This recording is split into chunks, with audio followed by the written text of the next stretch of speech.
Peter Jennings was a Canadian American journalist who served as the sole anchor of ABC World News Tonight from 1983 until his death from lung cancer in 2005.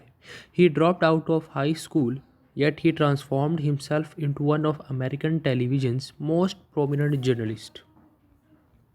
Jennings started his career early, hosting a Canadian radio show at age 9. He began his professional career with CJOS TV in Ottawa during its early years, anchoring the local newscast and hosting the teen dance show Saturday Date on Saturdays. In 1965, ABC News taped him to anchor its flagship evening news program. Critics and others in the television news business attacked his inexperience, making his job difficult. He became a foreign correspondent in 1968, reporting from the Middle East.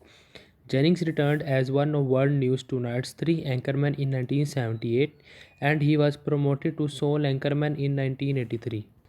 Jennings returned as one of World News Tonight's three anchormen in 1978, and he was promoted to sole anchorman in 1983. He was also known for his marathon coverage of breaking news stories, staying on the air for 15 hours or more to anchor the live broadcast of events such as the Gulf War in 1991, the Millennium celebrations in 1999, and the September 11 attacks in 2001. In addition to anchoring, he was the host of many ABC News special reports and moderated several American presidential debates. He was always fascinated with the United States and became an American citizen in 2003. Jennings was one of the big three news anchormen along the Tom Brokaw of NBC and Dan Rather of CBS, who dominated American evening network news from early 1980s until his death in 2005, which closely followed the retirement of Brokaw in 2004 and Rather in 2005. Jennings started reporting for ABC at its New York News Bureau.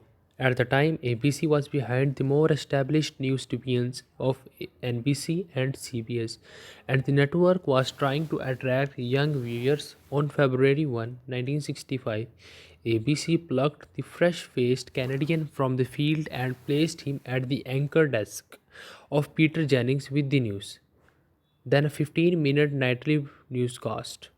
At 26, Jennings was and remains the youngest ever US network news anchor. ABC was in bad shape at the time. Jennings said, "They were willing to try anything, and to demonstrate the point, they tried me." Late March, viewers started noticing that Jennings' voice sounded gravely and unhealthy during evening newscast. On April 1, 2005, he anchored World News Tonight for the last time. His failing health also prevented him from covering the death and funeral of Pope John Paul II. On April 5, 2005, Jennings informed viewers through a taped message on World News Tonight that he had been diagnosed with lung cancer and was starting chemotherapy treatment the following week. As some of you now know, I have learned in the last couple of days that I have lung cancer, he said. Yes, I was a smoker until about 20 years ago, and I was weak and I smoked over 9/11. But whatever the reason, the news does slow you down a bit. Although he stated his intention to continue anchoring whenever possible, the message was to be his last appearance on television.